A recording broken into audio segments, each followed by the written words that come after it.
Bismillahirrahmanirrahim. Pada kesempatan kali ini, saya akan membahas tentang kontekstualisasi pendidikan yang memerdekakan pada mata kuliah Filosofi Pendidikan Indonesia, topik kelima. Pendidikan yang memerdekakan itu adalah pendidikan yang berpihak pada peserta didik, membuat peserta didik sebagai pusat dari pembelajaran. Sehingga proses pembelajaran tidak hanya sekedar bagaimana transfer ilmu pengetahuan, tetapi juga bagaimana mengembangkan kecepatan peserta didik. Oleh karena itu, pada implementasinya, peserta didik menjadi pusat perhatian dalam perolehan capaian perkembangannya. Sedangkan, pendidikan yang memerdekakan peserta didik yang telah dibahas di awal, ini memproyeksikan pada tujuan dari pendidikan yang telah disampaikan oleh Bapak Pendidikan Nasional kita, Bapak Ki Hajar Dewantara, di mana pendidikan bertujuan untuk dapat mendorong peserta didik menjadi manusia yang utuh dan merdeka dalam mencapai kebahagiaan dan keselamatan yang setinggi-tingginya sebagai individu maupun anggota masyarakat. Adapun gambaran kontekstualnya, seperti halnya pada konsep pembelajaran paradigma baru yang sudah mulai dikembangkan dengan yang pertama, pembelajaran berdiferensiasi yang menghargai dan mengakomodir perbedaan kebutuhan belajar dari setiap peserta didik. Kedua, pengajaran sesuai dengan level atau teaching at life level dengan assessment awal untuk dapat memberikan tindakan yang tepat. Ketiga, pendidikan tanggap budaya untuk memperkenalkan peserta didik agar mampu hidup bermasyarakat dengan budaya yang terintegrasi dengan aktivitas mereka sehari-hari.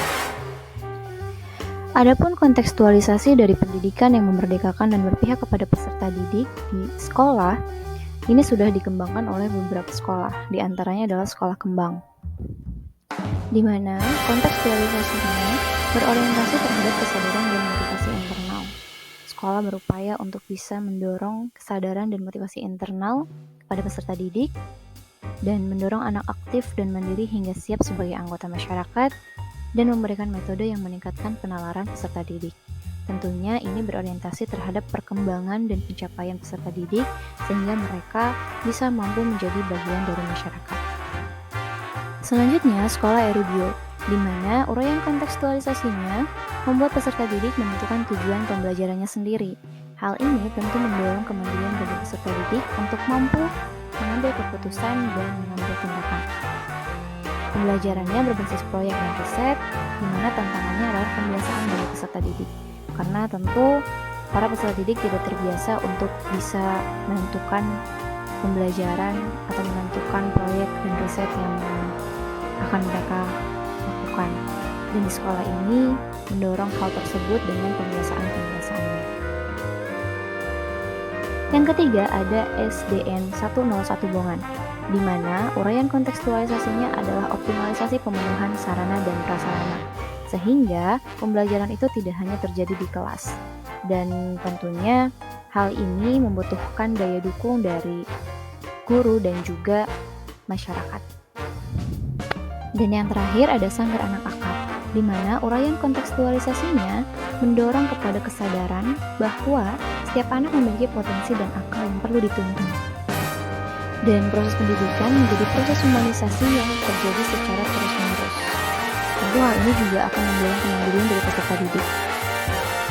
Dengan demikian, dapat disimpulkan bahwa pendidikan yang berpihak kepada peserta didik dan pendidikan yang memerdekakan pada abad 21 dapat berbentuk sebagai berikut. Pertama, berorientasi pada perbedaan yang perlu diakomodir dan motivasi internal peserta didik. Yang kedua, mendorong peserta didik menjadi manusia utuh dan merdeka baik lahir maupun batin. Contohnya, membuat peserta didik mampu merumuskan tujuan belajarnya sendiri, pembelajaran yang berbasis proyek dan juga riset, dan lain sebagainya. Ketiga, mengoptimalkan pemenuhan sarana dan prasarana sekolah, sehingga pembelajaran tidak hanya berlangsung di kelas. Dan yang terakhir, pelaksanaan pendidikan secara terus-menerus dan berkesinambungan untuk memanusiakan manusia. Barangkali itu yang bisa disampaikan dalam video ini. Terima kasih sudah menyimak dan semoga bermanfaat.